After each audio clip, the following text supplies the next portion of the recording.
ఆ దేవాది దేవుడి కృప వల్ల మనం అందరం ఇంకా సజీవ లెక్కలో ఉన్నాము. అయితే ఇంకొక సంవత్సరంలో పండుగను, అమ్మ మరియ తల్లి మోక్షారోపణ పండుగను కొనియాడడానికి, అదేవిధంగా పునీత అంతోని వారి యొక్క పుట్టినరోజు పండుగను కొనియాడడానికి ఆ దేవాదేవుడు మనకిచ్చిన పునీతుల్ని, ఆ తల్లిని బట్టి దేవుడికి సమస్త ఘనత మహిమ ప్రభావములు చెల్లిస్తూ అమ్మ మోక్షారోపణ పండుగ శుభాకాంక్షలు మనందరికీ కూడా మనం ఒకరినొకరు తెలియజేసుకుంటూ వాక్యంలోకి ముందుకు వెళ్దాం.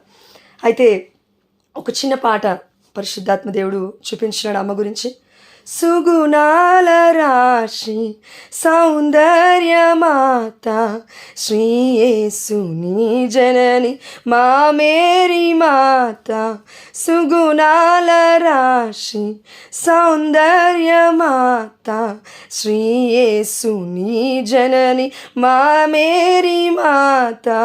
వందనమమ్మా ఓ లూర్దు మాత, వందనమమ్మా మా నిర్మల మాత, వందనమమ్మా వేలాంగని మాత, వందనమమ్మా మా ఫాతిమ మాత. సుగుణాల రాశి సౌందర్యమాత శ్రీయేసుని జనని మా మేరీ మాత. యేసుని బాటలో కలువరి నడచి వ్యాకుల మాతగా ఖ్యాతిని పొంది, యేసుని బాటలో కలువరి నడచి వ్యాకుల మాతగా ఖ్యాతిని పొంది, దేవుని వరములు నిండుగా పొంది, దేవుని వరములు నిండుగా పొంది, దివి భువి రాగ్నిగా వెలుగొందుచుంటివి, దివి భువి రాగ్నిగా వెలుగొందుచుంటివి.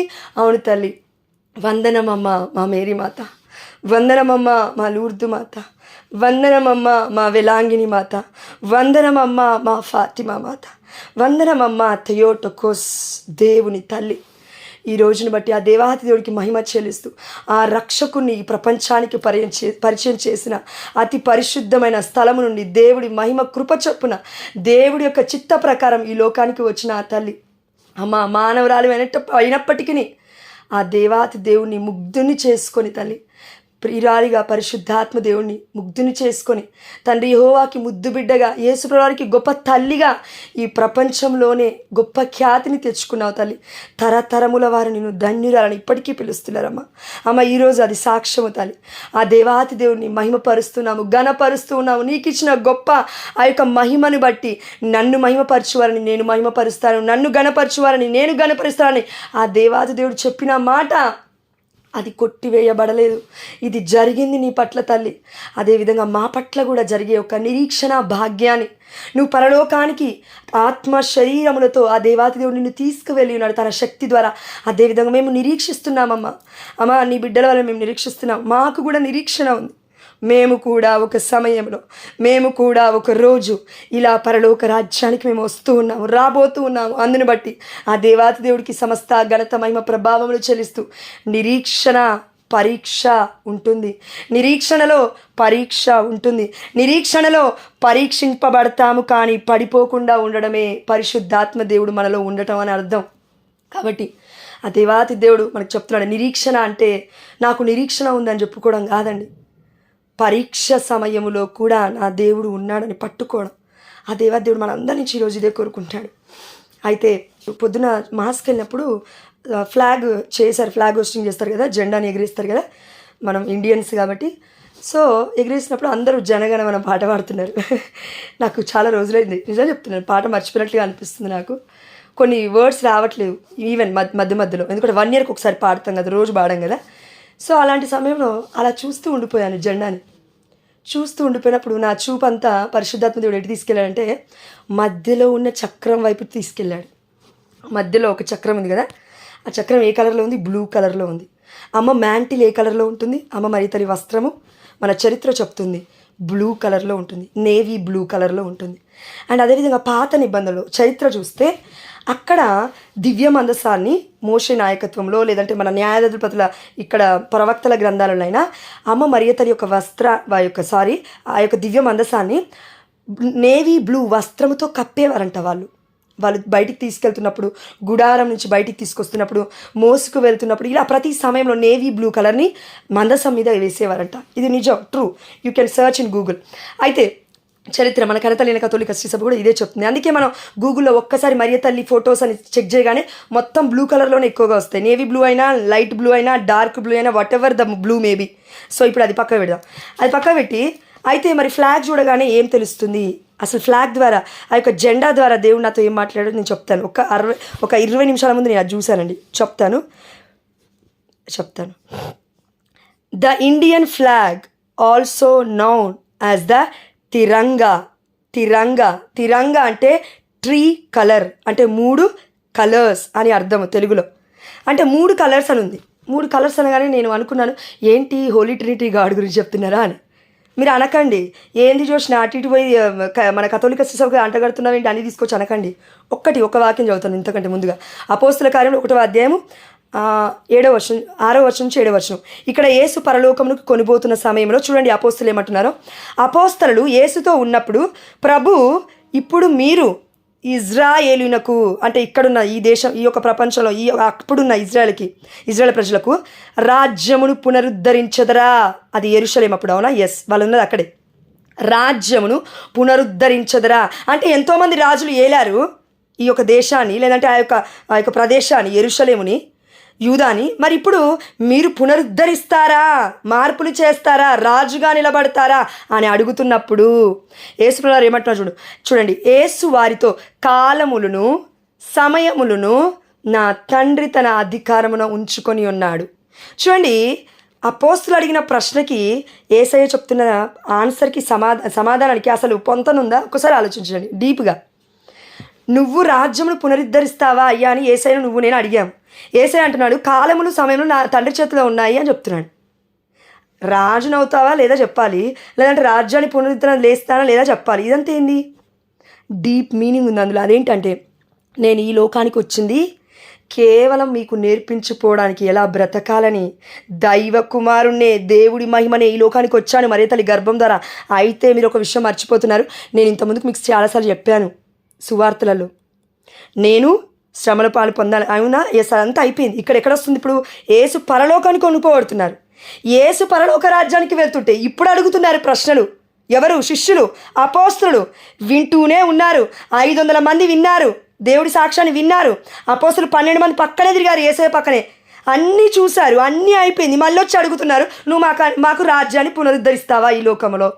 దేవుడు పరలోక రాజ్యం గురించి కదా ప్రకటించింది ఉపమానాల ద్వారా. మనకేం అర్థమవుతుంది ఈ రోజులలో అంటే ఇలానే ఉంటుందండి వాక్యం కూడా. దేవుడు చెప్పేది ఒకటి, కానీ మనకి ఇంకోలాగా అర్థమవుతుంది. దేవుడు చెప్పేది పరలోక రాజ్యం గురించి చెప్తాడు, లేదంటే ఆధ్యాత్మికమైన వరాల గురించి చెప్తాడు. మీరు పరలోకం వైపు చూడండి. ఈ లోకంలో కూడా మీకు శాంతి దొరకదు. నువ్వు సమస్తము తిరుగు, శాంతి దొరకదు. పరలోక నాదుని నువ్వు ఎప్పుడైతే పట్టుకుంటావో అప్పుడు శాంతి దొరుకుతుంది. అందుకే ఏంటండి ఆ పాట? జగమంతా తిరిగాను, సర్వజనులను అడిగాను, చివరికది నీలోనే కనుగొన్నాను. ఏంటది? శాంతి. ఏంటది? సమాధానం. ఏంటది? ఆరోగ్యం. అందుకే ఆ దేవాదేవుడు అంటున్నాడు, మీరు ఇవన్నీ ప్రశ్నలు అడగడం కాదు, మీరు ప్రశ్నలు అడగడం పక్కకు పెట్టి, ఇది ఎప్పుడు చేస్తావు, అది ఎప్పుడు చేస్తావు, నా ఆయనకుంది, నా ముందుంది, ఇన్ని ప్రాబ్లమ్స్ ఉన్నాయి. సమస్యల గురించి దేవుడితో మాట్లాడకు, సమస్యలతో దేవుడి శక్తి గురించి మాట్లాడు. ఆమేన్, హల్లెలూయా. మన ఆలోచన శక్తివంతమైనవి. సమస్యల గురించి మాట్లాడకు. సమస్యల గురించి మాట్లాడిన రోజు సమస్యల వైపే ఉంటాము. దేవుడి శక్తి గురించి మాట్లాడు. సమస్యలతో అంటే ఆ యొక్క వాక్యాన్ని వదులు, వాక్యాన్ని పట్టుకో, వాక్యాన్ని డెలివర్ చేయి నీ నోటి ద్వారా. ఆ దేవాదేవుడు ఇది కోరుకుంటున్నాడు. అందుకే యేసయ్య అంటున్నాడు, కాలములు సమయములు నా తండ్రి ఆధీనమున ఉంచుకొని ఉన్నాడు. దానికి సంబంధం ఏంటంటే ఒకటి చెప్తాను. మనకి ఇండియా ఎక్కడ ఉంటుందో తెలుసా? ఫ్యూచర్లో తెలీదు, మనం పుట్టకముందు. లేదంటే యెరూషలేం ఎక్కడ ఉంటుందో తెలుసా? తెలీదు. దేశాలు నలుమూలలు మనం ఇప్పటికి కూడా ఎవరైనా తిరగలేదు. ఒక దేశానికి వెళ్ళడమే కష్టం డబ్బులు పెట్టుకొని. అయితే ముల్లోకాలకి అధిపతి, సమస్తానికి సృష్టికర్త, పాస్ట్, ప్రజెంట్ అండ్ ఫ్యూచర్ అంటే భూతకాలం, వర్తమాన కాలం, భవిష్యత్తు కాలం అన్నీ కూడా దేవుడి యొక్క ఆధీనంలో గుప్పెట్లలో ఉన్నాయి. ఏది అనుకున్నప్పుడు జరిగిపోతూ ఉంటుంది. అందుకే ఆ దేవాదేవుడు అంటున్నాడు, ఈ యొక్క కాలములు సమయములు నా చేతిలో లేవు. అంటే ఇండిపెండెన్స్ డే కూడా దేవుడి చేతిలో ఉన్నట్లే కదా, నా జీవితం కూడా దేవుడి చేతిలో ఉన్నట్లే కదా. తల్లి గర్భంలో రూపొందక మునిపే ఆ దేవాదేవుడు మనం ఎన్నుకున్నాడు కదా. మరి రాష్ట్రాన్ని ఎన్నుకోడు, దేశాన్ని ఎందుకు ఎన్నుకోడు, నువ్వు నేను ఎక్కడ ఉండాలో ఎందుకు సిద్ధపరచడం, ముందే అన్నీ సిద్ధపరుస్తాడు. ఇప్పుడు తోమా గారు వచ్చారు ఇండియాకి, కేరళకి. ఇప్పుడు మనం చూస్తాము ఆ పటాలలో ఏం చూపిస్తారు, ప్రపంచం ఏమైనా ఇండియా పటం వెనుకుంటుంది, తోమా గారి యొక్క ఫోటో ముందుంటుంది, గ్రీన్ కలర్ బట్టలు వేసుకొని ఉన్నట్టుగా కనబడుతూ ఉంటుంది. అంటే ఏంటి దానికి అర్థం? 52 AD అంటే యేసుప్రభువారు చనిపోయిన తర్వాత 52 అనే ఒక సంవత్సరంలో థామస్ గారు ఇక్కడికి వచ్చారు. ఇక్కడికి ఇండియాలోకి, కేరళకి వచ్చారు. వచ్చి శాంతి గురించి ప్రకటించారు, క్రీస్తు గురించి ప్రకటించారు. కానీ మనకు స్వతంత్రం ఎప్పుడు వచ్చింది? 1947లో. 52వ సంవత్సరం ఎక్కడ, 1947వ సంవత్సరం ఎక్కడ? ప్రియమైన బిడ్డ, 1000 సంవత్సరాలు దాటిపోయింది ఆల్రెడీ. అంటే 1000 సంవత్సరాల ముందే క్రీస్తు గురించి ప్రకటిస్తున్నాం. 2000 సంవత్సరాల నుంచి ఆ దేవాతి దేవుడు క్రీస్తు మనకి విడుదలనిచ్చాడు, విమోచననిచ్చాడు, స్వాతంత్రం ఇచ్చాడు. బైబిల్ పట్టుకుంటే అది వస్తుంది మనకి, లోకాన్ని పట్టుకుంటే మనకి రాదండి.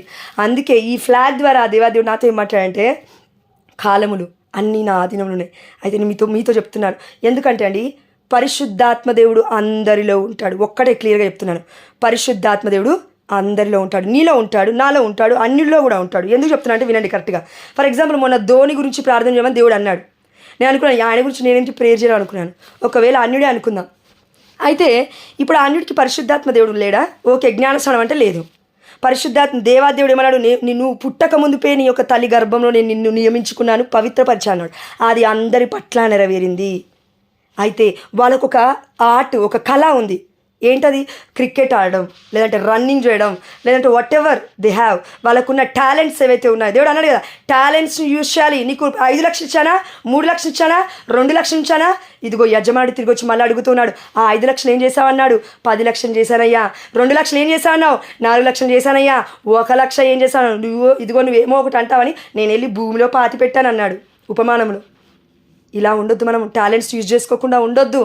అదేవిధంగా ఈ లోకంలో అందరికీ టాలెంట్ ఇచ్చింది దేవుడే, అందరికీ కళని ఇచ్చింది దేవుడే, అందరికీ గొప్ప జీవితాన్ని ఇచ్చింది మన దేవుడే. మనకు తెలుసు కదా దేవుడు ఎవరో, అన్యుల కంటే తెలియదు పాపం వాళ్ళకి. వాళ్ళు కళ్ళ ముందున వాళ్ళు వచ్చి పెళ్ళిళ్ళు చేసుకొని ఎట్లెట్నో చేసిపోయిన వాళ్ళు దేవుళ్ళు అనుకుంటున్నారు. No problem, they are Gentiles అమ్మా, they are pagans, they don't know everything about Bible. వాళ్ళకి తెలియదు బైబిల్ గురించి. మరి నీకు నాకు తెలుసు కదా, రోజు వాక్యం వింటున్నావు కదా. అందుకే దేవుడు అంటున్నాడు, ఇదిగో ఆవలి యోర్దాను నది ఆవలి దిక్కున నేను వెళ్ళినప్పుడు ఇదిగో అక్కడ అన్యజనులు గొప్ప వెలుగును చూసిరి. ఆమేన్, హల్లెలూయా. యోర్దాను నదికి యువతల దగ్గర యేసయ్య వెళ్ళి నజరేతులో ప్రకటించి వచ్చిన తర్వాత వారు దేవుడి యొక్క అక్కడ ఉన్నవారే కాబట్టి, యేసు ప్రభువుని చూశారు కాబట్టి వాళ్ళు యేసయ్య చేస్తున్న అద్భుతాలు విశ్వసించలేదు. అందుకే అక్కడ యేసు ప్రభువారు అద్భుతాలు చేయకుండా వెళ్ళిపోయాడు అని వాక్యం సెలవిస్తుంది. అదేవిధంగా నా జీవితంలో వెళ్ళిపోకముందే జాగ్రత్త. నేనేం భయపెట్టట్లేనండి, ఉన్నది చెప్తున్నాను వాక్యం. అన్యుల దగ్గరికి వెళ్తున్నామా లేదా? మనం అన్యుల దగ్గరికి వెళ్తున్నామా లేదా? వెళ్తున్నాం. ఒక్కొక్కసారి సిగ్గు అనిపిస్తుందండి అన్యులను చూస్తే, సిగ్గు అనిపిస్తుంది మనకి. వాళ్ళు ఒక్కొక్కసారి మనం అవిశ్వాసంలో పడినప్పుడు ఏమంటారు తెలుసా? మీ దేవుడు ఉన్నాడుగా, ప్రార్థించవచ్చు కదా యేసయ్యని. ఉన్నారండి, నా ఫ్రెండ్స్ ఉన్నారు. నేను ఆల్మోస్ట్ 10th ఇంటర్ మొత్తం 200 మందిని గ్రూప్లో ఉన్నప్పుడు నేను ఈ ఊరికే పోస్ట్ చేసేదాన్ని. ఇప్పుడు 3 సంవత్సరాల ముందు, 2.5 ఏళ్ళ ముందు పోస్ట్ చేస్తుంటే, ఏంది జోష్న ఊరికే ఇవి పెడుతుంది, ఇంతకుముందుకి యూట్యూబ్ ఛానల్ వేరే పెట్టింది వంట వీడియోలు, ఇప్పుడు ఇవి పెడుతుంది, అప్పుడు ఇన్స్టాగ్రామ్లో చేసింది లిప్స్టిక్లు పెట్టుకొని ఇప్పుడేమో దేవుడి వాక్యం చెప్తుంది అని నన్ను అన్నారు. ఫోన్ చేసి అన్నారు, నువ్వు గ్రూప్లో నుంచి ఎగ్జిట్ అవుతావా అని అన్నారు. నో ప్రాబ్లం, ఎగ్జిట్ అవుతానని ఎగ్జిట్ అయ్యాను నేను. అంటే 200 మంది ఫ్రెండ్స్ని వదిలిపెట్టుకున్నాను. అదేవిధంగా ఇంటర్మీడియట్ ఫ్రెండ్స్ని వదిలిపెట్టుకున్నాను, బీటెక్ ఫ్రెండ్స్ని వదిలిపెట్టుకున్నాను, అందరిని విడిచిపెట్టుకున్నాను. ఎందుకు? నిజమైన శక్తిని పట్టుకున్నానని దేవుడు చెప్పాడు కాబట్టి. ఈ లోకంలో అందరినీ పట్టుకుంటావు, దేవుణ్ణి మర్చిపోతావు. ఈ లోకంలో అందరినీ పట్టుకుంటావు, దేవుడు నీకు ఇచ్చింది కూడా అందరినీ నీకే. ఎక్కడికి వెళ్ళరు, నీ దగ్గరే ఉంటారు వాళ్ళు. వాళ్ళని ఇచ్చింది దేవుడు నీకే బహుమానంగా. వాళ్ళని బట్టి కూడా దేవుని స్తుతించాలి మనం, వాళ్ళని స్తుతించకూడదు. కాబట్టి చూడండి, నేను ఎందుకు ఈ టాపిక్ తీసుకొచ్చానంటే, 2.5 ఏండ్ల ముందు దేవుడు మాట్లాడినప్పుడు అన్నీ విడిచిపెట్టు నేను నీకున్నానన్నాడు. ఇప్పుడు అందరూ ఫాలో అయ్యేలాగా దేవుడు చేశాడు. ఆమె నలుడు ఆ దేవుడికి సమస్త ఘనత మహిమ ప్రభావం చెల్లునుగాక. శిరీష, సుకన్య, హేమలత అండ్ తన పేరేంటి లార్డ్, ఇంకొక అమ్మాయి ఉంది మహేశ్వరి, ఎస్, వీళ్ళందరూ. ఆ అమ్మాయి వాళ్ళకి హెల్త్ ప్రాబ్లమ్స్ ఉన్నప్పుడు ఇలా మెసేజ్ చేస్తారు హిందువులు వాళ్ళందరూ. అండ్ లింగస్వామి బీటెక్ ఫ్రెండ్ ఆ అబ్బాయి కూడా ఇప్పటికి కూడా వాళ్ళు ఎప్పుడో ఒకసారి ప్రేయర్ రిక్వెస్ట్ ఉంటేనే మెసేజ్ చేస్తారు. వాళ్ళకి అర్థమైపోయింది ఈ అమ్మాయి ప్రేయర్ రిక్వెస్ట్ తప్ప ఇంకేం తీసుకోదని అర్థమైపోయింది. రీసెంట్గా మనం ఒక అబ్బాయి కోసం కూడా ప్రేయర్ చేస్తాం, కిడ్నీలో ప్రాబ్లం ఉందని. ఆ అబ్బాయికి హీలింగ్ అయింది. శిరీష వాళ్ళ తమ్ముడు ఆయన. నేను ఎందుకు చెప్తున్నాను ఇవ్వాలంటే అన్యులు ప్రార్థన విన్నపాలు అడగడం ఏంటి, జీవితం చూపిస్తూ ఉంది వాళ్ళకి, మాట్లాడుతుంది వాళ్ళకి. లింగస్వామి అన్నాడు నేను 4-2లో 3 సబ్జెక్టులో ఫెయిల్ అయ్యాను, రెండోసారి కూడా ఫెయిల్ అయ్యాను, దయచేసి మీ ఏసైని అడిగి నా కోసం ఒక్కసారి ప్రార్థించవా పాస్ అవ్వాలని అన్నాడు. తప్పకుండా ప్రార్థిస్తాను, ఎందుకు ప్రార్థించాను. పాస్ అయ్యాడు ఆ బిడ్డ 3 అటెంప్ట్లో పాస్ అయ్యాడు. 2 సబ్జెక్టులో నాకు గుర్తులేదు ఎగ్జాక్ట్గా. నేను ఇది అంతా ఎందుకు చెప్తున్నా అంటే దేవుడు అండి, నేను భయపెట్టట్లేను కానీ పిలుస్తాడు పిలుస్తాడు పిలుస్తాడు పిలుస్తూనే ఉంటాడు. మన తండ్రి గొప్పవాడు. మోషేతో మాట్లాడిన ప్రభువా నాతో కూడా మాట్లాడవా. మనం పాట పాడి ఊరుకుంటాం కానీ దేవుడు ఊరుకోడు. విన్న దేవుడు చౌటోడు కాదు మనలాగా, గుడ్డోడు కాదు మనలాగా, ఆధ్యాత్మిక అంధత్వం లేదు మనలాగా, ఆధ్యాత్మిక అవిడితనం లేదు మనలాగా. పిలుస్తుంటే వెళ్ళిపోతున్నావు, దేవుడు బాధపడుతున్నాడు. బిడ్డ నీకే చెప్తున్నాడు, బైబుల్ చదవట్లేవు, దేవుడు నీకు చెప్పాడు ఆల్రెడీ. రోజు చదవమ్మా, మినిమం 3 అధ్యాయాలైనా చదువు, 7 అధ్యాయాలు మ్యాక్సిమం చదవగలిగితే చాలు. మెడిటేట్ చేయి, దాన్ని ధ్యానించు, దేవుడు గొప్పగా దర్శించునుగాక. ఆమేన్ హల్లెలూయా. అందుకే ఈ సమయంలో ఆ దేవదేవుడు ఏం గుర్తు చేస్తున్నాడంటే అండి, అన్యుల వైపు వెళుతూ ఉన్నాడు, ప్రజలు నమ్మట్లేరని. అదేవిధంగా మన దగ్గరికి వాక్యాన్ని తీసుకొస్తాడండి బిడ్డల ద్వారా. ఇప్పుడు జ్యోతక్క అయినా, నిర్మల అక్క అయినా, నేనైనా, లేకపోతే ప్రణిత అక్క అయినా, హూ ఎవర్ మేబీ 31 మంది ఉన్నారు. 31 మంది పేర్లు చెప్పలేదు కానీ 31 మందితో ఆ దేవాతి దేవుడు 31 మందిని లేపినా కూడా నువ్వు నెక్స్ట్ రోజు విశ్వాసంలో ఉండవు. అదే నెక్స్ట్ రోజు అదే గంట సేపట్లో వాక్యం అయిపోయిన తర్వాత మరో నిమిషంలోనే దేవుడు ఎక్కడున్నాడంటావు. దేవుడు బాధపడతాడు, వెళ్తాడు, పంపిస్తాడు, బిడ్డల్ని గ్రూప్లో నుంచి తీసేసి పంపిస్తాడు, అన్నిలోకి పంపిస్తాడు. వాక్యం దొరక కొట్టుమిట్టాడుతావుతావు, అయ్యో బిడ్డలు నా కోసం ప్రార్థించే వాళ్ళు లేరే అని బాధపడే సమయాలు కూడా రాబోతూ ఉన్నాయి. జాగ్రత్త, ఉన్నదాన్ని ఉన్న సమయాన్ని యూజ్ చేసుకొని బైబిల్ చదువు. బైబిల్ నీ దగ్గర తీసేయకముందే, అంటే తీసేయకముందే ఇన్ ద సెన్స్ అంటే లైక్ మనకి అన్ని వాక్యాలు గుర్తుండవు, మరణ చేసుకోండి, మనసులో దాపెట్టుకోండి. ఒకసారి రాయండి, 2 సార్లు రాయండి. బట్టిఫైయా జోష్న అంటే అవును బట్టిఫై చేయి. స్టడీ చేయలేదా? నేను బీటెక్ కొత్తగా ఏం పాస్ అవ్వలేదండి, పాస్ అవ్వలే, పాసు. ఆ దేవాతి దేవుడు జ్ఞానమే లేదు, బుద్ధిహీనురాలు నేను. కానీ కాలేజ్లో టాప్ 1 వచ్చింది. ఎలా వచ్చింది? బట్టిఫై స్టడీ. నాకు అప్పటికి కూడా ఇంగ్లీష్ రాదు. ఎందుకు వచ్చింది? దేవుడి బిడ్డని కాబట్టి. దేవుడి బిడ్డ అంటే మనందరం దేవుడి బిడ్డనమే.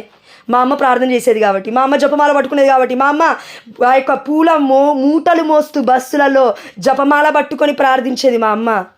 నిద్ర వస్తుంటే పొద్దున 3 గంటలు వేసి అమ్మో నాకు నిద్ర వస్తుంది అనుకొని ఒక 10 నిమిషాలు చేసుకొని ప్రార్థించుకొని పడుకునేది మా అమ్మ. నాకు కొన్ని సంవత్సరాల తర్వాత అర్థమైంది మా అమ్మ 3 గంటలు వేసేదని. మొన్న నాకు ఇంతకుముందు తెలీదు. నేను అనుకున్నాను మా అమ్మ ప్రార్థన చేయట్లేదు. మీరు సాక్ష్యం కూడా చూసి ఉండొచ్చు దివ్యవాణి టీవీలో. నేను మా అమ్మ ప్రార్థన చేయట్లేదు అనుకున్నాను. మా అమ్మ ప్రార్థన చేసింది, చెప్పిందండి, నాకు చాలా విషయాలు చెప్పింది ప్రీచింగ్కి వచ్చిన తర్వాత. అంటే బాధ, భారము, భర్త భారం కూడా మోసేది నా తల్లి. బిడ్డల భారాన్ని మోసింది నా తల్లి. మన తల్లిదండ్రులు అందరూ అంతే కదా. ఇప్పుడు మనం ఒక్కరి భారం మోయలేకపోతున్నాం కదా. వాళ్ళు 7 భారాన్ని, 5 భారాన్ని, 10 మంది భారాన్ని మోసారు ప్రియమైన బిడ్డ. ఇప్పుడు వాళ్ళని మనం ఒక్కరం మోయాలంటే అవ్వట్లేదు మనకి. ఇప్పుడు మన తల్లి కంట 10 మంది పిల్లలంట. తల్లి దగ్గర సమృద్ధిగా ఉందంట 10 మంది పిల్లలకి పెట్టడానికి, తన కడుపుని కాల్చుకొని. కానీ అదే 10 మందిని అడిగితే ఒక్కడి దగ్గర కూడా సమృద్ధి లేదంట ఇచ్చి ఇవ్వడానికి. 10 మంది ఒక్కొక్క ముద్ద ఇచ్చినా కూడా తల్లి కడుపు నిండుతుందే? లేదు. మా దగ్గర లేవని డబ్బులు అను మా దగ్గర లేవు డబ్బులు అలానే అవుతుంది. నీ నోటి మాటలు నెరవేరుతున్నాయి, చెప్తున్నా నిజంగా. సామెతల గ్రంథం 18వ అధ్యాయం 21వ వచనం. ఈరోజు అద్భుతాల పునీత అంతుల వారి యొక్క పుట్టినరోజు పండుగ. బిడ్డ నాలుక ఇప్పటి వరకు క్షమించలేదు. అదేవిధంగా నీ నా నాలుక కూడా ఏది మాట్లాడుతున్నావో జాగ్రత్తగా మాట్లాడు. వాక్యం మొదలు స్టార్ట్ చేసావా? వాక్యం చదవడం మొదలు పెట్టావా? ఏసునాథుని యొక్క తిరు రక్తము నీ నోట్లో ఉంది, ఏసునాథుని యొక్క నామము నీ నోట్లో ఉంది, నా నోట్లో ఉంది. ఏసు నామాన్ని పట్టుకొని పూజిస్తూ ఉన్నావు. వ్యర్థముగా పలకకుండా ఉందువుగాక. ఆజ్ఞలలో ఒక ఆజ్ఞ అది, వ్యర్థంగా పలకొద్దు. 18:21 జీవన్ మరణమును నీ నోట పెట్టాను. నువ్వు ఏం శపిస్తున్నావు, ఏం మాట్లాడుతున్నావు, దేవుడు చూస్తున్నాడు. అవి ఫలించగానే అయ్యో ఏంటయ్యా ఇలా చేస్తావు. నువ్వు అడిగావు కదా బిడ్డ, మీరు ఏమైనా బిడ్డ మరి వాక్యాన్ని ధ్యానించమంటే ధ్యానించావు, శాపవచనాలు ధ్యానిస్తావు, మాటలు ధ్యానిస్తావు. ధ్యానించి ఫలించకపోతే ఏం చేస్తుంది? వాక్యము కూడా అంతే. వాక్యం పట్టుకో, కానీ ఇది శక్తివంతమైనది. మాటలు ఉత్తుత్తి మాటలు అవి. వాక్యం పట్టుకోవాలి కదా, శక్తివంతమైనది. ఇది పట్టుకోకుండా ఉత్తుత్తులు మాటలు పట్టుకొని ఎక్కడికి వెళ్తావమ్మా? ఏ కుటుంబంని కడతావమ్మా? నువ్వు కట్టలేవు. దేవుడు చెప్తున్నాడు. అందుకే అండి మనం అందరం కూడా ఈ రోజున అద్భుతాల పునీత అంతోని వారి యొక్క పుట్టినరోజు సందర్భంగా అద్భుతాల పునీత అంతోని వారు మా కోసం ప్రార్థించండి అయ్యా. మా నాలుకను శుద్ధీకరించమని మీరు ప్రార్థించండి అయ్యా అంటున్నారా? పునీతులు ఎక్కడున్నారండి బైబిల్లో? మేము ఎందుకు ప్రార్థించమంటున్నా అంటున్నారా? దర్శన గ్రంథం 18వ అధ్యాయం 20వ వచనము. అక్కడ పునీతులు అపోస్తలులు చదువుతాను, వినండి. విశ్వాసం కావాలి కదా మనకి. ఇందాక అక్కడ కూడా ప్రేయర్ చేసింది చైతన్య అక్క, విన్నాను నేను. దర్శన గ్రంథము 18వ అధ్యాయము 20వ వచనం ఒకసారి చూడండి. ఓ దివ్యలోకమా, ఆమె నాశనమునకు ఆనందింపము. ఆమె అనగా ఇక్కడ బబులోను గురించి దేవుడు మాట్లాడుతున్నాడు. పునీతులారా, అపోస్తులారా, ప్రవక్తల్లారా, మీరును ఆనందింపుడు. ఆమె మీకు వనర్చిన దానికి ప్రతిక్రియగా దేవుడు ఆమెకి తీర్పును ఒసగెను, గురి చేసెను. ఇది పరలోక రాజ్యంలో జరుగుతుంది. అందుకే ఆ దేవాతి దేవుడు అంటున్నాడు, అపోస్తులారా, పునీతుల్లారా, ప్రవక్తల్లారా, నేనున్నాను. ఎక్కడ జరుగుతుంది? అదంతా పరలోక రాజ్యంలో జరుగుతుంది. ఎక్కడ చూడొచ్చు అది? దర్శన గ్రంథం 6వ అధ్యాయం 9వ వచనం చూడండి. అనంతరము గొర్రెపిల్ల 5వ ముద్రను విప్పెను. అంతటా దైవ పీఠము క్రింద, పరలోక రాజ్యంలో దేవుడి పీఠం ఉంది. దైవ పీఠము కింద దేవుని వాక్కును ప్రకటించి విశ్వాసపాత్రులైన సాక్షులై తత్ఫలితముగా చంపబడిన వారి ఆత్మలను చూచితిమి. ఎవరిని చూస్తున్నారంట? దర్శన గ్రంథంలో యోహాను గారు, అదేవిధంగా దేవదూత కూడా మనకు చెప్తుంది. ఎవరు చూస్తున్నారంట అంటే, అంతటా దైవ పీఠము క్రింద. అంటే పీఠం మనకి దివ్యబలి పీఠం ఎక్కడ ఉంటుంది? అక్కడ ఉంటుంది. గురువులు నిలబడతారు అక్కడ. మనం కొంచెం దూరంలో ఉంటాం కింద, లేదంటే స్టెప్స్ ఉంటే కింద అంటాం, లేదంటే ఈక్వల్గా కొంచెం దూరంలో ఉంటాం మనం. అవునా? ఎస్, స్టేజ్కి యువతల. కాబట్టి అంతటా దైవపీఠము క్రింద దేవుని వాక్కును ప్రకటించారు, విశ్వాసపాత్రులాగా నిలిచారు, సాక్షులై ఉన్నారు, మరణానికి కూడా భయపడలేదు. అయితే తత్ఫలితముగా సాక్షిగా నిలబడినందుకు చంపబడ్డారు. ఆ ఆత్మలను నేనక్కడ చూశాను. ఏమంటున్నారు వాళ్ళు చూడండి. పెద్ద స్వరములతో వారు ఇట్లు అరచిరి, సర్వశక్తిమంతుడవగు ప్రభు, పవిత్రుడా, సత్యస్వరూపి, భూలోకవాసులను తీర్పునకు గురి చేయకుండుట ఇంకెన్నాళ్ళు? మమ్ము చంపినదులకు వారిని శిక్షించుట ఏనాడు? ఎవరు అడుగుతున్నారు? పునీతులు దేవుడి సన్నిధిలో పరలోక రాజ్యంలో ఉన్నారు. ఎందుకు? ప్రవక్తని చంపుతూ ఉన్నారు, పొడుస్తూ ఉన్నారు, సింహాలకేస్తూ ఉన్నారు, రక్తము దారలై పారుతూ ఉంది. ఆనాడు 3 శతాబ్దాలలో 3 సెంచరీలలో మనం వారి యొక్క మరణాలు చూస్తే, ఇంతకుముందు చాలా చెప్పాను కాబట్టి నేను అది చెప్పను. అదేంటంటే, ఒకటే, వారి మరణాలు చూస్తే మనం తట్టుకోలేం. మూవీలో, ఏదన్నా చిన్న మూవీలో ఎక్కడన్నా బ్లడ్ వస్తుందో, లేదంటే తల నరికేస్తారు ఎవరు, డైరెక్ట్గా చూస్తావా అబ్బా అంటాం. చేయి నరికేస్తే చేయిని కూడా కరెక్ట్ చూడాలి. బ్లడ్ ఉంటే చూడలేం మనం. ఆ బ్లడ్ మీదే మనం కట్టబడ్డాము. వాక్యం దర్శన గ్రంథంలో ఉందండి. సో అది దేవాదేవుడు ప్రేరేపిస్తే మనం తర్వాత చూసుకుందాం అపోస్తుల గురించి అని ఇప్పుడు పక్క పెడితే. అయితే పునీతులు ఉన్నారు, పునీతుల ప్రార్థన సలపబడుతూ ఉన్నాయి. అయితే మరి పునీతుల ప్రార్థన సలపబడుతున్నాయని ఎక్కడుంది? ఉందండి. మళ్ళీ అది కూడా చదువుతారు. ఎందుకంటే తెలవాలి కదా, మనం వేరే వాళ్ళకి చెప్పడానికి, మనకి తెలవాలి, మన విశ్వాసం బలపడడానికి. కాబట్టి దర్శన గ్రంథము ఒక్కసారి రండి. దర్శన గ్రంథము 8వ అధ్యాయం అనుకుంటాను చూడండి. 1వ వచనం నుండి 4 వచనాలు. ఆ గొర్రెపిల్ల 7వ ముద్రను విప్పగా పరలోకము ఒక అరగడియ పాటు నిశ్శబ్దమాయెను. దేవుని సమక్షమున నిలుచు 7 దేవదూతలను నేను అప్పుడు చూచితిని. యోహాను గారు చెప్తున్నారు. వారికి, యోహాను ఎక్కడున్నారండి? భూలోకంలోనే ఉన్నారు, బ్రతికే ఉన్నారు అప్పటికి. ఈ దర్శనాన్ని చూస్తూ మనకు చెప్తూ ఉన్నారు. వారికి 7 బాకాలు ఇవ్వబడిను. 3వ వచనం చూడండి, ఇది ఇంపార్టెంట్. సువర్ణ ధూప పాత్రను ధరించిన మరి ఒక దేవదూత బలిపీఠము వద్ద నిలిచెను. పునీతులందరి ప్రార్థనలతో, పునీతులందరూ ప్రార్థన చేస్తున్నారంట అక్కడ చూడండి. పునీతులందరి ప్రార్థనలతో కలుపుటకు అతనికి ఎంతయో ధూపము ఒసగబడెను. నేను సామ్రాన్ అన్నప్పుడు, ధూపం అన్నప్పుడు మీరు తిట్టుకొని ఉండొచ్చు కొంతమంది. దేవుడు చెప్తున్నాడు ఈ సమయంలో, ఇక్కడ ఉంది, వాక్యం ఉంది. ధూపము ఒసగబడెను, సింహాసనము ఎదుటి నుండి సువర్ణ బలిపీఠముపై అది అతనిచే అర్పించబడెను. దేనికిదంతా? దేవుని సమక్షమున ఉన్న ఆ దేవదూత హస్తముల నుండి ధూపాగ్ని, ధూమము పునీతుల ప్రార్థనలతో పాటు పైకెగిసెను. ఎగుస్తుంది పైకి? ఏమెళ్తుంది పైకి? ఈ లోకములో ఉన్న బిడ్డల ప్రార్థనలు పునీతుల మధ్యస్థ ప్రార్థనలతో ఐక్యమై దేవుడికి ధూపము వలె సువాసన భరితముగా వెళ్తున్నాయి. నా జీవితం ఒకవేళ పాపమైనప్పటికీ, శాపమైనప్పటికీ, ఘోరమైన వేదనైనప్పటికీ, ఇంకా పాప ఊబి నుండి బయటికి పడనప్పటికీ వెళ్ళి డైరెక్ట్గా నేను దేవుణ్ణి అడుగుతానని కాకుండా, అయ్యా పునీత అంతోని వారు నా కోసం ప్రార్థించా అంటావు కదా. మనిషి బ్రతికాడు కదా, ఈ లోకంలో బ్రతికాడు కదా. కాబట్టి అయ్యో బిడ్డ వచ్చింది, నేను ప్రార్థిస్తాను. ఒక్కడి చెప్తున్నాను, పునీతులందరూ హతసాక్షులు, వేద సాక్షులు, పరలోక రాజ్యం మొత్తం మన కుటుంబం కథోలిక శ్రీ సభ. అందుకే దివ్య బలి పూజ జరుగుతున్నప్పుడు అక్కడ మీరు ఏదైనా చూస్తే అండి, నిజం చెప్తున్నాను, దేవదూతలు, పునీతులు, మధ్యస్థ ప్రార్థనలు, అమ్మ మరియ తల్లి పైన, దాని తర్వాత తండ్రి, కుమార, పరిశుద్ధాత్మ దేవులు ఇదిగో ఆ బలిపీఠం మీదకి దిగి వస్తూ ఉన్నారు. అందరి ప్రార్థనలు పైకి ఎగుస్తూ ఉన్నాయి. అప్పుడు విశ్వసిస్తే జరుగుతుంది, తప్పక జరుగుతుంది.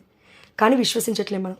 అందుకే ఎందుకు అంతోని వారి పుట్టినరోజు, ఎందుకు అంతోని వారి గురించి మాట్లాడడం అనకుండా బంద్ చేసి మనం ఒకటి చేద్దాం. అదేంటంటే ఎప్పుడు ఎక్కడ ఏం మాట్లాడాలో పరిశుద్ధాత్ముడు చూసుకుంటాడు. నువ్వు నేను బలవంతంగా వాక్యం రుద్దామనుకో ఎవ్వరికి ఎక్కదు అది. నువ్వు నేను బలవంతంగా వాక్యం తీసుకొని చెప్పామనుకో అర్థం కాదు ఎవరికి. ఒకవేళ అర్థమైనా తిరిగి మళ్ళీ ఇంకొకసారి ప్రశ్నిస్తారు, లేదంటే ఇంకేదో అంటారు.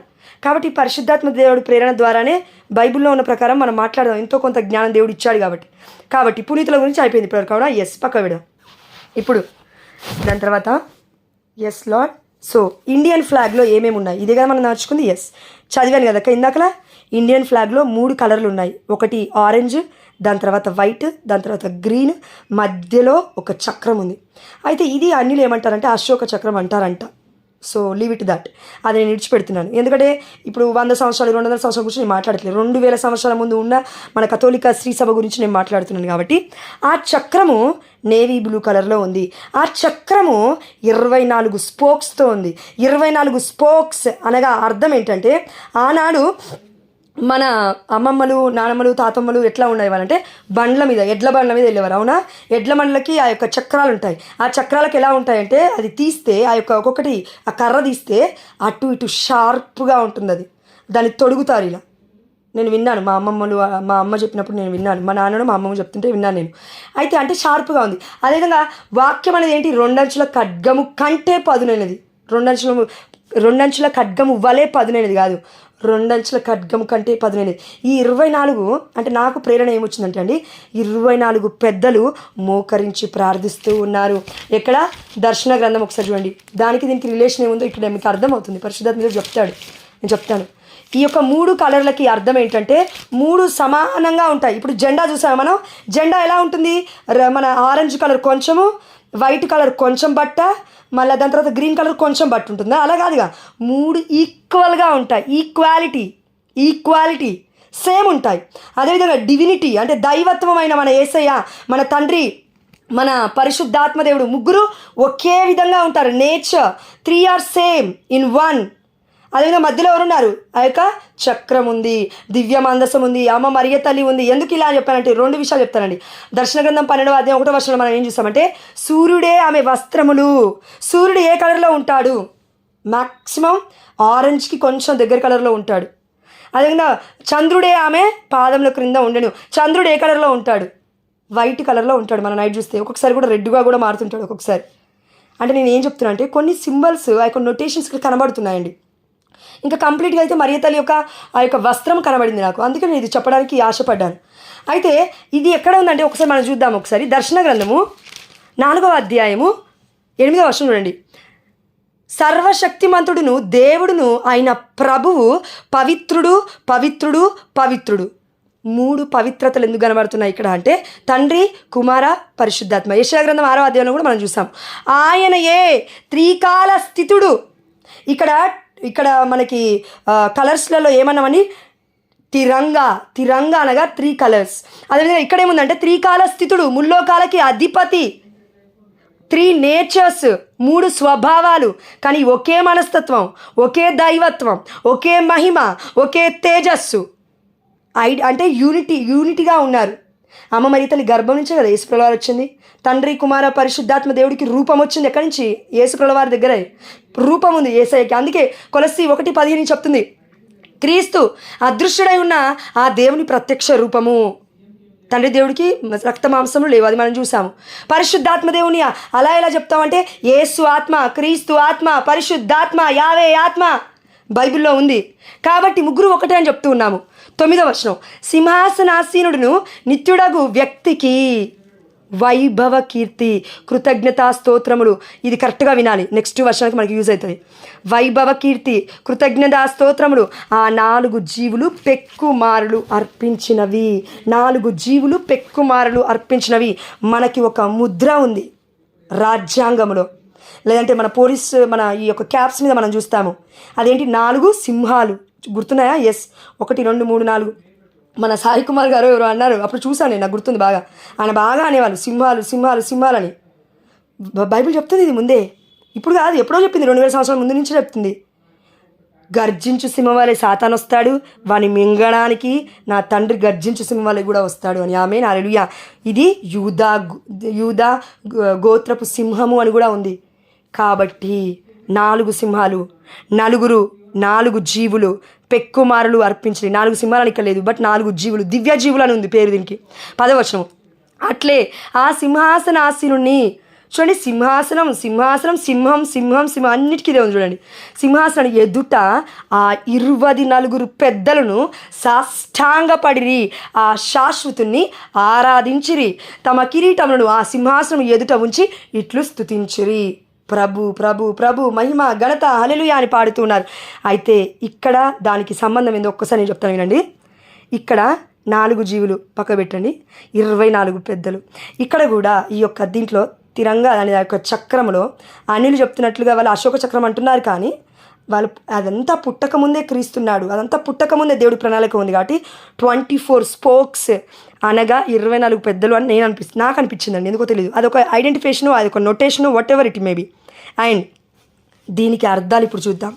కలర్స్కి అర్థాలు ఇప్పుడు మనం చూద్దాం. ఈ అర్థాలలో చాలా అర్థం ఉంది. దయచేసి నేను ఇంగ్లీష్లో అవుతాను, తెలుగులో అవుతాను, గూగుల్లో తీసుకున్నాను కాబట్టి.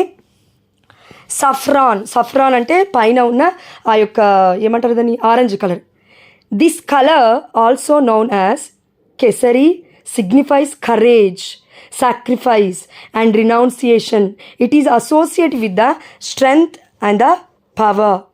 చూడండి దేనితో కలిసి ఉందంట ఇదంతా అంటే, ఈ యొక్క కాషాయం అనే రంగు కరేజ్ అంటే ఆ యొక్క ధైర్యము, అదేవిధంగా త్యాగానికి గుర్తుగా ఉంది. ఏ కలరు? కాషాయం కలర్, పైన ఉన్న కలరు. అయితే తెలుపు శాంతి, మధ్యలో ఉన్న తెలుపు కలర్ దేనికి సింబల్గా ఉంది? శాంతి మరియు సత్యము. శాంతి మరియు సత్యము. యేసయ్య పీస్ అన్నాడు అంటే ఏంటి? మీకు శాంతి కలిగినాక ఎక్కడికి వెళ్ళినా యేసయ్య ఇదే అన్నాడు. లూకా 10:5లో కూడా మీరు ఎక్కడికి వెళ్ళినా మీరు శాంతిని ప్రకటించండి అన్నాడు. ఆ ఇంటికి శాంతి వచ్చిన కాక అన్నాడు. శాంతి కాముడు అక్కడ ఉంటే అది స్వీకరిస్తాడు, లేదంటే బయటికి వెళ్ళిపోతాడని చెప్పాడు యేసయ్య. చెప్పాడా లేదా? చెప్పాడు. అదేవిధంగా ఈ యొక్క సత్యం అన్నాడు, యేసయ్య అన్నాడు నేనే సత్యం అన్నాడు. అవునా? ఎస్. అండ్ అదేవిధంగా ఇంకొక కలర్ ఏంటి? కింద ఆకుపచ్చ భూమి యొక్క సంతానోత్పత్తి, పెరుగుదల మరియు శుభాన్ని సూచిస్తుంది. ఇది మన ఆదికాండం 1వ అధ్యాయం 28వ వచనంలో చూసామండి. మీరు సంతానోత్పత్తి పొందుడు, మీరు అభివృద్ధి చెందుడు, ఈ యొక్క భూ ప్రపంచమంతటా మీరు ఇంకా అభివృద్ధి పొందండి, పిల్లల్ని కనండి, పచ్చదనాన్ని, చిగురించిన జీవితాన్ని, లేదంటే ఏమంటారండి దాన్ని, లైక్ ఇంక్రిమెంట్, దాన్ని ఏమంటారు, ఫలించడం, పిల్లలైనా సమృద్ధి అయినా పంట పొలాలైనా వాట్ ఎవర్ ఇట్ ఈస్ పచ్చదనానికి గుర్తుగా ఉంది.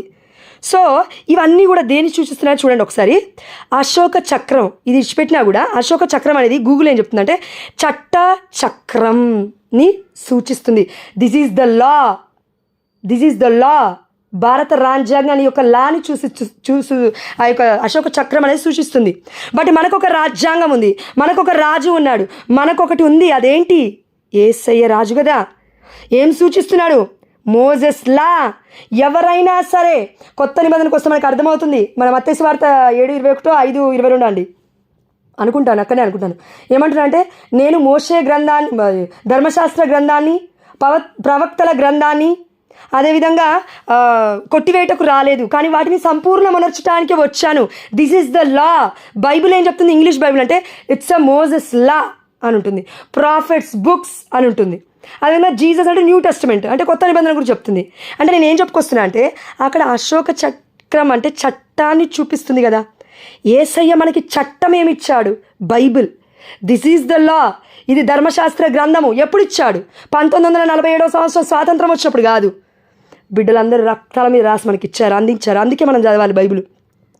అదేవిధంగా దేన్ని సూచిస్తుందంటే మరియు పురోగతి అంటే పునరుద్ధరణ మరియు శాశ్వత జీవితాన్ని సూచిస్తుంది. చూడండి, ఇదంతా కోయిన్సిడెన్స్ అంటారా? ఇదంతా అదృష్టం ప్రకారం జరిగిందంటారా? ఇదంతా సృష్టి దానంతా అదే చేసుకుందంటారా? సృష్టి దేవుడి మాట వింటుంది. పరిశుద్ధాత్మ ప్రేరణతో అందరూ నడిపింపబడుతున్నారు, క్రైస్తవులే కాదు. అందుకే పురోగతి పునరుద్ధరణం గురించి ముందుగానే వాళ్ళకి తెలుస్తూ ఉంది. వాళ్ళే చెప్పారు కదా, ఈ యొక్క చట్టమే చెప్తుంది కదా ఈ యొక్క మన భారత రాజ్యాంగంలో. కాబట్టి మరియు శాశ్వత జీవితం. కథోలిక శ్రీసభ క్రైస్తవులు మొత్తం ఆధారపడుతుంది దేనిపైన? నిరీక్షణ కలిగి ఉంది దేనిపైన? మరియ తల్లి మోక్షారోపణ పండుగ ఎందుకు జరుపుకుంటున్నారు? యేసయ్య మోక్షారోహణ పండుగ ఎందుకు జరుపుకుంటున్నారు? అసలు పునీతుల గురించి ఎందుకు మాట్లాడుతున్నారు? అసలు హతసాక్షుల గురించి ఎందుకు మాట్లాడుతున్నారు? బైబిల్ గురించి ఎందుకు మాట్లాడుతున్నారు? అసలు ఈ జీవితం గురించి, న్యూ లైఫ్ ఉంటుందని ఎందుకు మాట్లాడుతున్నారు అంటే there is a eternal life. శాశ్వత జీవితం ఉంది. ఎవరిలో ఉంది? I am the life, I am the way, I am the truth అని యేసయ్య అన్నాడు. అందుకే మనకి ఇది కూడా, ఈవెన్ అన్యులది కూడా, ఈ ఆచారాలు కూడా మనకు అదే చూపిస్తుంది. అంటే అవి మనకి అవసరం వచ్చేటియే, అంటే మన కళ్ళు తెరవబడుతున్నాయి. ఇది పరిశుద్ధాత్మ ప్రేరణ ద్వారానే దేవుడు ఆ బిడ్డని ప్రేరేపించాడేమో. ఒక్కసారి గుర్తుపట్టండి ప్రియమైన దేవుడు బిడ్డలారా. ఎందుకంటే ఇది మామూలు విషయం కాదండి, చాలా విషయాలు ఉన్నాయి. అందుకే థామస్ గారి గురించి నేను ఎందుకు మాట్లాడానంటే, ఆయన ఇండియాకి వచ్చినప్పుడు ఆ డ్రెస్, అది కూడా చూడండి మీరు, ఆ యొక్క ఇండియన్ డ్రెస్లో కనబడుతూ ఉంటారు. అదేవిధంగా మరియ తల్లి గురించి చెప్పినప్పుడు సూర్యుడు చంద్రుడి గురించి మాట్లాడుతూ ఉన్నాము. అంటే దేవుడు సృష్టిని కూడా కదిలిస్తున్నాడు మనకు అర్థం అవ్వడానికి. మనల్ని కదిలిస్తున్నాడు కానీ మనం కదలట్లేం కదా. ఒక్కొక్కసారి మనం విగ్రహాలు అంటాం. పునీతుల యొక్క స్టాచ్యూస్ చూసి వాళ్ళు కాదు విగ్రహాలు, మనం విగ్రహాలం. ఇది కరెక్ట్. మనం వాక్యానికి స్పందించకుంటే, వాక్యం వినడానికి సమయం లేకపోతే, వాక్యం వినడానికి అసలు నాకు జీవితమే లేదనుకుంటే, ఇవన్నిటినండి మనం విగ్రహం, వాళ్ళు కాదు. దయచేసి గుర్తుపట్టాలి. కాబట్టి అండి ఇక్కడి వరకు మనం ఏం తెలుసుకున్నామంటే ఈ యొక్క ఏమంటారు జెండా గురించి మన ఇవన్నీ తెలుసుకున్న తర్వాత ఇంకొక విషయం తీసుకొస్తాను. మన సెంట్ ఆల్ఫోన్స్ అమ్మ గారు కూడా ఇండియాలో మొట్టమొదటి పునీతురాలు. అయితే ఇది పక్క పెట్టి రాజుల దినచర్య మొదటి గ్రంథము 16వ అధ్యాయం తీయండి. వండర్ఫుల్ వాక్యాలు ఉన్నాయండి ఇక్కడ. రాజుల దినచర్య మొదటి గ్రంథం 16వ అధ్యాయం. అయితే ఇదంతా మనం ఎందుకు విశ్వసించాలి? అసలు ఏం చూడాలి అంటే ఇందులో యేసయ్య ఉన్నాడు. ఎక్కడున్నాడు? రాజుల దినచర్య మొదటి గ్రంథము 16వ అధ్యాయము 1వ వచనం. వారు మందసమును కొనివచ్చి, దావీదు కాలంలో వారు మందసమును కొనివచ్చి దావీదు సిద్ధము చేయించిన గుడారమున ఉంచిరి. గుడారము లోపల దివ్య మందసాన్ని పెట్టారు. దేవునికి దహన బలులు, సమాధాన బలులు అర్పించిరి. దహన బలులు, సమాధాన బలులు. అవునా? అయిపోయింది. 2వ వచనం చూడండి. దావీదు బలులను అర్పించి ముగించిన తరువాత దేవుని పేరిట ప్రజలను దీవించను. ఈరోజు మనం చాలామంది మన కలతలైన కథోలిక శ్రీసభలకు వెళ్తే ఫాదర్లు తల వంచండి అని చెప్తారు. చివరిగా దివ్యబలి పూజ అయిపోయిన తర్వాత తల వంచిన తర్వాత మనం ఏం చేస్తామంటే, తల వంచగానే ఫాదర్లు ఒక 10 లేదంటే ఒక 5 ఒక 3 ఆశీర్వాదాలు ఇస్తారు. ఎట్లా అంటే దేవుడు మిమ్మల్ని ఇలా దీవించునుగాక, పంట పొలాలని ఆశీర్వదించునుగాక, మీ కుటుంబాలని దీవించునుగాక, మీ బిడ్డలని దీవించునుగాక అన్నారు. అన్నిటిని సమృద్ధి పదంలో నడుచునుగాక అని దీవిస్తుంటారు. మనం ఏం చెప్తాం? ఆమేన్ ఆమేన్ ఆమేన్ అని చెప్తూ ఉంటాం. అదేవిధంగా ఇక్కడ ఆ కాలంలో దావీదు రాజు కాబట్టి రాజు దీవిస్తున్నాడు ప్రజల్ని. అతని పరిపాలన కిందనే కదా ఇజ్రాయెల్ ప్రజలుంది. అయితే 3వ వచనం చూడండి.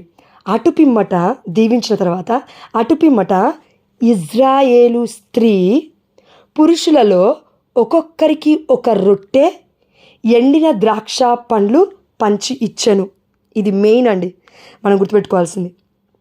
అటుపిమ్మట దీవెనలన్నీ అయిపోయాయి. ఇక్కడ దివ్యబలి పూజ అని లేదు కానివ్వండి, దీవెనలు ఇచ్చాడు రాజుగా. ఒక రెస్పాన్సిబిలిటీ ఉంది, బాధ్యత ఉంది. దాని తర్వాత దేన్ని పంచుతున్నారు? అటు పిమ్మట ఇజ్రాయేల్ అనగా యాకోబుకి పేరుందావునా? ఎస్. ఇజ్రాయిల్ అంటే ఎవరు? ఇజ్రాయిల్ని కాపాడుతున్నది ఎవరు? ఈ యొక్క ప్రపంచాన్ని కాపాడుతుంది ఎవరు? న్యూ ఇజ్రాయిల్ ఎవరు? యేసు ప్రభువారు మన తండ్రి ఈ ప్రపంచాన్ని అన్నాం కదండి మత్తయి సువార్తలో, ఇదిగో యేసు అనగా లోక రక్షకుడు, పాపుల రక్షకుడు, అందరిని రక్షించడానికి వచ్చాడు. ఈ ఇజ్రాయేలు అంటే ఇక్కడ గుర్తుపెట్టుకోండి, ఈ స్త్రీ పురుషులలో, ఆనాడు పురుషులలోనే లెక్కబెట్టేవాళ్ళు, స్త్రీలను లెక్కబెట్టేవాళ్ళు కాదు. కాబట్టి స్త్రీ వెళ్ళి ఒక్కొక్క రొట్టెని ఇస్తూ ఉంది పురుషులకి, ఎండిన ద్రాక్ష పండ్లను కూడా ఇస్తుంది. ఇదే ఒక్కసారి అమ్మ మరియ తల్లికి అటాచ్ చేసి చూద్దాం ఏం జరుగుతుంది అంటే, ఇప్పుడు ఈ స్త్రీ ఏం చేసింది, రొట్టెను ఎండిన ద్రాక్ష పండ్లను పంచి ఇచ్చింది. అమ్మ మరియ తల్లి ఈ ప్రపంచానికి తన రక్తాన్ని, తన యొక్క దేహాన్ని మొత్తము కలుపుకొని పుంజుకొని పుట్టిన ఆ దేవుడి దివ్య దేహాన్ని మనకి ఇస్తుంది దివ్య మందసం దగ్గర నుంచి. అంటే లిటరలీ మనకి గురువులు ఇస్తున్నారు దావీదు ప్లేస్లో ఉండి. కానీ అక్కడ ఆల్రెడీ ప్రాసెస్ అయిపోయింది. అదేంటంటే అమ్మ మరియ తల్లి దర్శన గ్రంథంలో కనబడుతుంది నిండు చూలాలు. అంటే గర్భం నుంచి ఎవరిని ఇస్తుంది, మనకి రొట్టెనిచ్చింది శాశ్వతమైన జీవితాన్ని జీవించడానికి. ద్రాక్షరసం అంటే దేవుడి రక్తం మనకిచ్చింది మనం ఈ లోకంలో బ్రతకడానికి. అందుకే దేవుడు అన్నాడు కదా, ఆకలి కొన్నవారు నా దగ్గరకు రండి, దాహము కొన్నవారు నా దగ్గరికి రండి. ఆకలి కొన్నవారు నా దగ్గరికి వస్తే ఆకలిని తీరుస్తారు, అనగా దేవుడి దేహము యొక్క భోజనము. ఇదిగో దాహము కొన్నవారు నా దగ్గరికి రండి, నేను మీ దాహాన్ని తీరుస్తానంటే 2 దాహాలు ఉన్నాయి ఇక్కడ. దానికి అర్థం ఏంటంటే బ్లడ్ ఆఫ్ క్రైస్ట్, దేవుడి రక్తముని తాగుతున్నాం మనం దివ్య బలి పూజలో, దేవుడి దేహాన్ని తింటున్నాం మనం దివ్య బలి పూజలో. అందుకే ఈ రక్తంలో కూడా నీరు శాతం ఉంటుంది. కాబట్టి పరిశుద్ధాత్మ దేవుడు ఉన్నాడు యేసయ్యలో. ఇదిలా చెప్పొచ్చు. యోహాను సువార్త 19:34 ఏం చెప్తుంది మనకి, సేవకుడు వెళ్ళి పొడవగానే రక్తము నీరు స్రవించింది. దేహము ఉంది, దివ్య శరీరాన్ని మనం తీసుకుంటున్నాం. ఇప్పుడు ఆ రక్తము ఆ యొక్క నీరుని కూడా మనం స్వీకరిస్తున్నాం. అంటే పరిశుద్ధాత్మకి సాదృశ్యంగా ఉంది అక్కడ నీరు, రక్తము రక్షణకి సాదృశ్యంగా ఉంది. అంటే ఆ దేవాదేవుడు ప్రతి ఇంచు కూడా మనకి ఇచ్చేస్తూ ఉన్నాడు. ఆ స్త్రీ, ఇజ్రాయేలుని కాపాడిన స్త్రీ, ప్రపంచాన్ని కాపాడిన స్త్రీ, ప్రపంచానికి పంచిపెట్టిన స్త్రీ, విమోచన మాత, రక్షణ మాత, రక్షకుని అందించింది, విమోచకుని ఇచ్చేసింది, నిబంధనపు పెట్టెగా మారిపోయింది. మనకి దేవుడికి మధ్యలో నిబంధనపు పెట్టే అమ్మ మరియ తల్లి. అందుకే యేసయ్యనడుగా, ఇదిగో ఇది నా రక్తము, నా పాత్రము, నూతన నిబంధన, దీన్ని మీరు తినండి తాగండి. మత్తయి సువార్త 28:20 అనుకుంటాను. అంటే ఇక్కడ నాకు కళ్ళు తెరవబడ్డాయండి రాజుల దినచర్యలో. అదేవిధంగా ఇంకొక అంశం కూడా ఉంది, గొప్ప విషయం. మీకా గ్రంథం 5వ అధ్యాయం. ఇది చాలా వండర్ఫుల్ అక్క, క్లియర్ ఇన్ఫర్మేషన్ ఉంది ఇక్కడ. అసలు ఎవరి గురించి చెప్తున్నారు ఇక్కడ, ఎవరి గురించి మాట్లాడుతున్నారు ఇక్కడ అని క్లియర్గా ఉంది. మనం నోట్ చేసుకోవాలి, ఎందుకంటే చాలామంది బిడ్డలకి చాలా హెల్ప్ అవుతుంది, ప్రొటెస్టెంట్స్ వాళ్ళకి కూడా హెల్ప్ అవుతుంది, బిడ్డలు కూడా నేర్పించవచ్చు మనం. మీకా 5వ అధ్యాయము 1 నుండి నా 5 వచనాలు చదువుతాను చూడకండి అక్క, క్లియర్గా ఉండడానికి. 2 నుంచి చదువుతాను.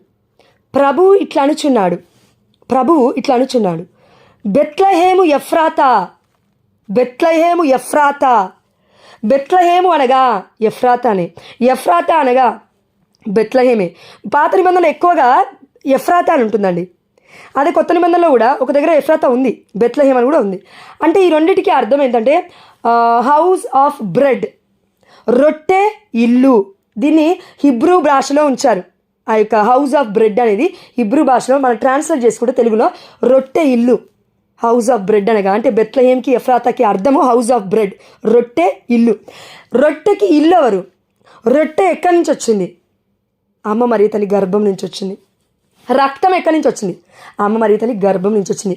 అందుకే జీసస్ని, యేసయ్యని మనం ఏమంటున్నాం అంటే బ్రెడ్ ఆఫ్ లైఫ్ అంటున్నాం. అమ్మ మరియ తల్లిని ఏమంటున్నాం అంటే హౌస్ ఆఫ్ దిస్ బ్రెడ్. యేసయ్యని కలిగింది కాబట్టి ఆ హౌస్, ఆ బ్రెడ్ ఎక్కడి నుంచి వచ్చిందంటే మరియ తల్లి నుంచి వచ్చింది. యేసయ్యని బ్రెడ్ ఆఫ్ లైఫ్ అంటే నేనే జీవాన్ని అంటున్నాడు యేసుప్రభువారు. ఓకేనా? ఎస్, దీన్ని పొందుకుంటే జీవాన్ని పొందుకుంటాము. జీవాహారము నేనే. అపోస్తుల కార్యములు ఎక్కడ తండ్రి, యోహాను సువార్త 6వ అధ్యాయం 35వ వచనము 48వ వచనాలు, జీవాహారము నేనే, జీవాహారము నేనే అని దేవుడు అంటున్నాడు. ఆ జీవాహారం గురించి ఇక్కడ చెప్తున్నాడు. అయితే ఇందులో మరియ తల్లి ఉంది, ఎక్కడ చూద్దాం.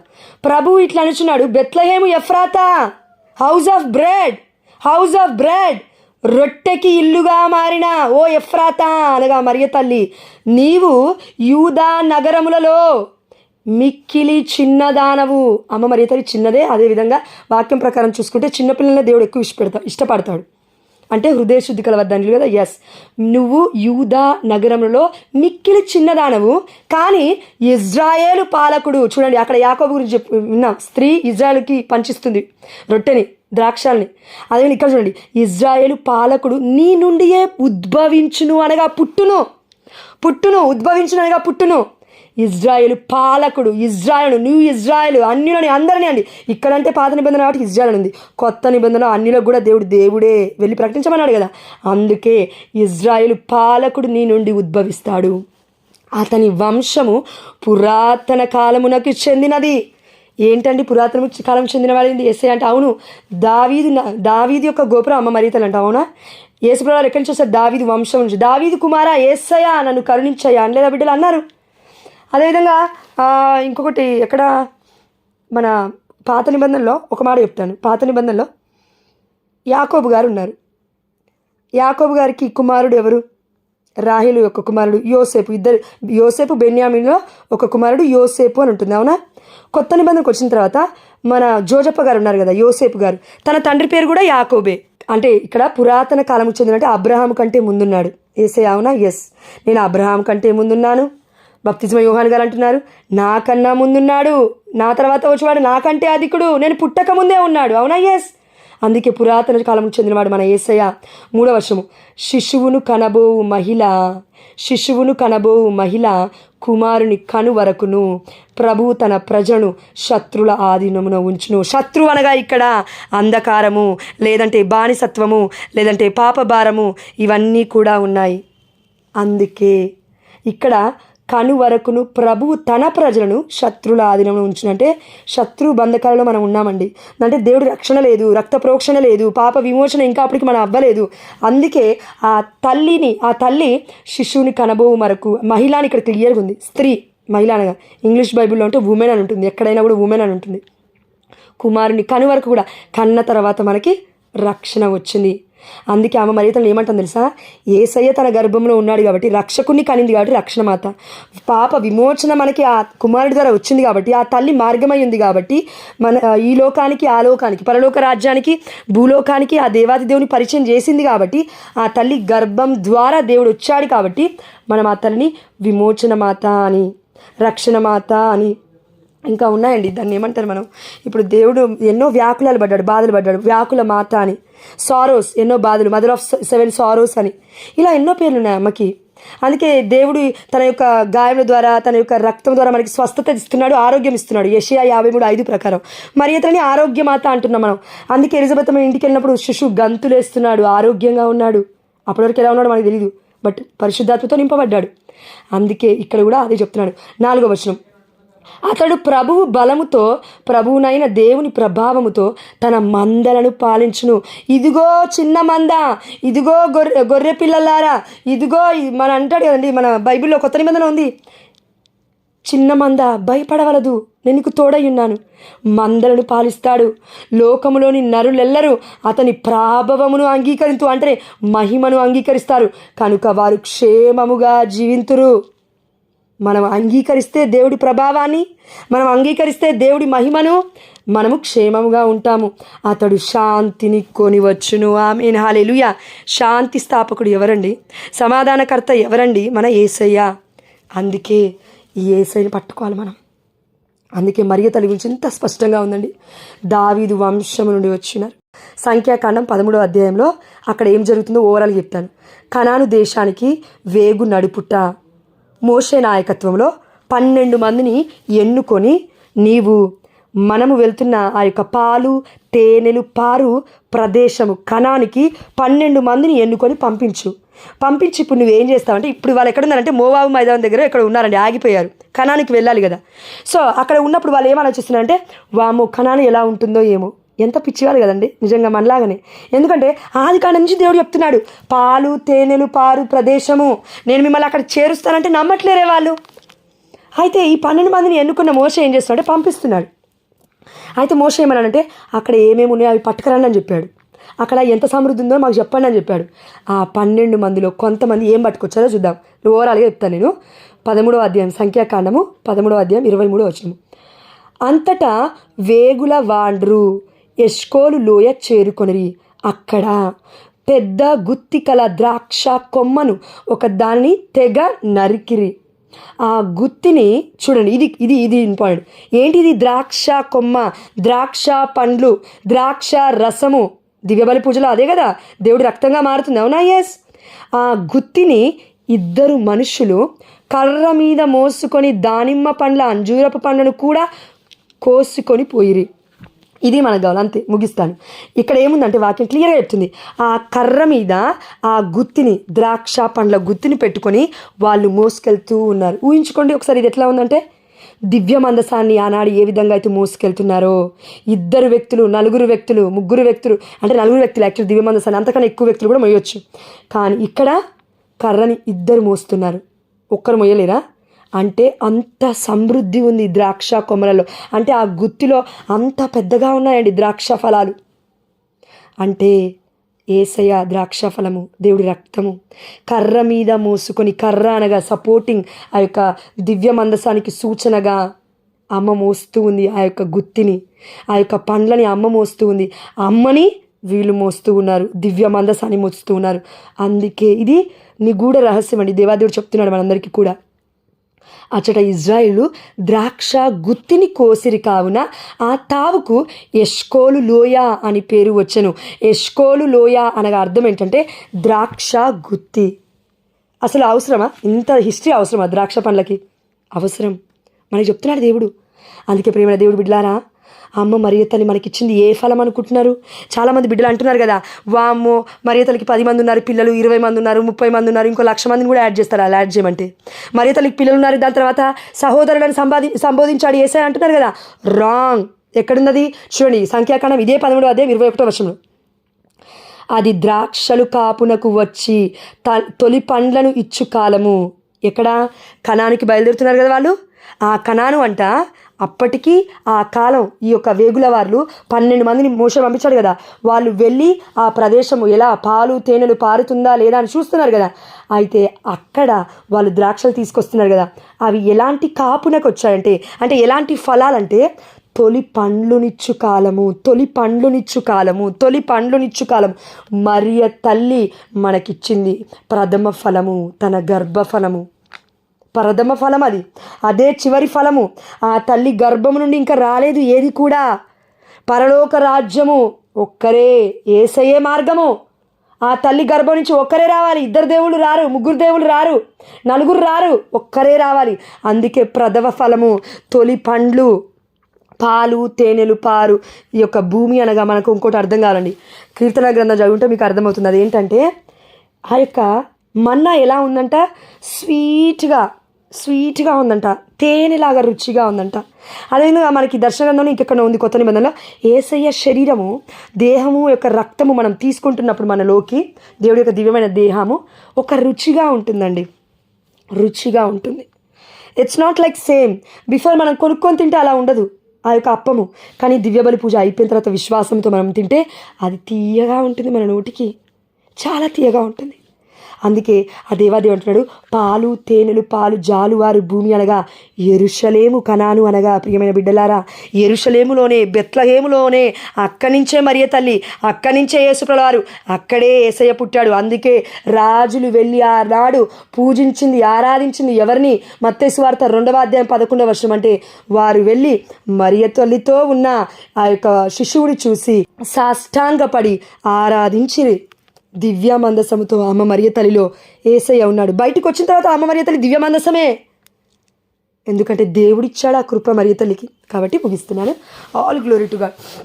తండ్రి నీకే సమస్త ఘనత మహిమ ప్రభావములు చెల్లిస్తున్నాము తండ్రి. అండ్ ఇంకొక విషయం, మీకాలు దావీదు డ్యాన్స్ వేస్తున్నప్పుడు, నాట్యం ఆడుతున్నప్పుడు మీకాలు ఏం మాట్లాడిందండి దావీదుతో? దివ్య మందసం ముందు ఆ యొక్క డ్రెస్ ఇప్పేసి ఒకటి పెట్టుకొని నువ్వు అన్ని డ్యాన్స్ వేస్తున్నావు, ఆ యొక్క చెలికాండ, ఆ యొక్క ఏమంటారు చెలికత్తెలు వాళ్ళందరి ముందు బుద్ధి లేదా అన్నట్టుగా మాట్లాడింది. ఒక రాజుని పట్టుకొని అడిగింది. మీకాలు గర్భము మూయబడింది, దేవుడు మూస్తే తెలిసేవాడు లేడు. మరియ తల్లి గర్భము తెరవబడింది. ఎందుకు? మీకాలేమో దేవుని ధిక్కరించింది కాబట్టి దేవుడు మూసేశాడు గర్భాన్ని. కానీ మరియ తల్లి దేవుని దాసురాలని ప్రకటించుకొని విశ్వసించింది కాబట్టి గర్భము తెరవబడింది. దేవుడి పుత్రుణ్ణి, ప్రథమ ఫలాన్ని, గర్భఫలాన్ని ఈ ప్రపంచానికి ఇచ్చేసింది. అందుకే గర్భగుడిలో గర్భఫలం అమ్మ మరియ తల్లి ఫలము, గర్భఫలము, ప్రథమ ఫలము ఇదే మనం స్వీకరిస్తుంది ఇప్పటికి కూడా. అందుకే మనం ఎక్కడ చూసినా మన కనతనైన కథోలిక సభలో ఆ యొక్క బొమ్మలేంటి, ఇవేంటి, అవేంటి అంటారు కదా. వాళ్ళందరూ బొమ్మలకు అర్థాలు ఉన్నాయి, అర్థాలు ఉన్నాయమ్మా. ద్రాక్ష గుత్తి అన్నీ ఉన్నాయి బైబిల్లో. పాత్ర అనగా ఏంటి? మన దివ్య బలిపీఠం మీద పాత్రను పెడతారు మన గురువులు. ఒక పాత్రను ఎత్తుతారు, ఇది దేవుడి శరీరం అంటారు. ఇంకొక పాత్రను ఎత్తుతాడు, ఇది దేవుడి రక్తం అంటారు. పాత్రలు ఏంటి? అమ్మ మరియ తల్లి పాత్రలో పుత్రుడు ఉన్నాడు. అంటే అమ్మ మరియ తల్లి ఒక పాత్ర. అయ్యా, నన్ను నీ పాత్రగా మార్చుకో, నన్ను నీ పాత్రగా మలుచుకో, నన్ను నీ పాత్రగా కృంగదీ తండ్రి. అయ్యా, నీ పాత్ర వల్ల నేను మారాలి. అందుకే యేసయ్య ఏమన్నాడు? నా పాత్రను, అయ్యా నీ చిత్తమైతే ఈ పాత్రను నా నుండి తొలగించు, అయినను నీ చిత్తం నేను చేస్తానన్నాడు. అమ్మ మరియ తల్లి ఏమనింది? అయ్యా నేను నీ దాసురాలను. అందుకే అమ్మ మరియ తల్లి మనం ఏమంటాం అంటే జ్ఞాన పాత్రమా. పుత్రుని మోసింది ఆ తల్లి గర్భంలో, జ్ఞానాన్ని మోసింది తల్లి గర్భంలో, కాబట్టి జ్ఞాన పాత్రమా. పాత్రలో పుత్రుడున్నాడు, మరియ తల్లి గర్భంలో ఉన్నాడు ఈ పుత్రుడు. కాబట్టి ప్రథమ ఫలము తండ్రి యొక్క యేసయ్య మనకి ఇస్తుంది. అమ్మ మరియ తల్లి ఎక్కడి నుంచి తన గర్భము నుండి తీసిస్తుంది. అందుకే మనం అందరం ఆధ్యాత్మికంగా శారీరకంగా రక్తాన్ని తీసుకుంటున్నాం కాబట్టి కూడా రక్త సంబంధికులమైపోతూ ఉన్నాము. ఆమె ఎంత ధన్యత్వం మనకి. ఇది నిజం. కథోలిక శ్రీ సభ ఇదే ప్రకటిస్తుంది. బట్ నాకెవరు చెప్పలేదక్క, నాకెవరు ఇవన్నీ చెప్పలేదు. పరిశుద్ధాత్మ దేవుడు దివ్య మందసం ముందు కూర్చున్నప్పుడు మాత్రమే రివీల్ చేశాడు.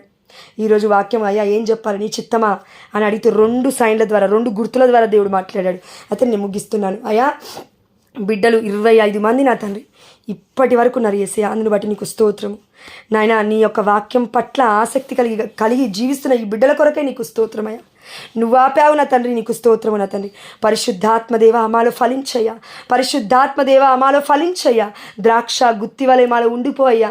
గర్భగుడి నుంచి గర్భఫలము నుంచి మేము తీసుకుంటే ఆ యొక్క ప్రథమ ఫలమైన యేసు ప్రభువు వారి యొక్క దివ్య దేహాన్ని దివ్య రక్తాన్ని మాలోకి మేము స్వీకరిస్తూ ఉన్నాము తండ్రి. ఆ యొక్క రక్తానికి మేము సాక్షులుగా నిలబడే కృపను మా అందరికీ దయచేయమని యేసు అతి పరిశుద్ధమైన నామములో, ఉన్నతమైన నామములో, ఘనమైన నామములో ఈ వాక్య పరిచర్య ద్వారా నీకే సమస్త ఘనత మహిమ ప్రభావములు చెల్లిస్తూ అనారోగ్య సమస్యలో బాధపడుతున్న బిడ్డలందరికీ కూడా ఈ వాక్యాన్ని వింటుండగానే స్వస్థత జరిగిందని, లేని వారికి కూడా స్వస్థత జరిగిందని విశ్వసిస్తూ యేసు నామములో అమ్మ మరియ తల్లి దివ్య మందస మధ్యవర్తిత్వ ప్రార్థన ద్వారా, పునీత అంతోని వారి మధ్యవర్తిత్వ ప్రార్థన ద్వారా మేము అడిగినవన్నీ పొందుకున్నామని విశ్వసిస్తున్నాము మా ప్రియ పరలోకపు తండ్రి. Amen. Hallelujah. Thank you Jesus. Praise the Lord అక్క. గాడ్ బ్లెస్ యూ అక్క. God bless.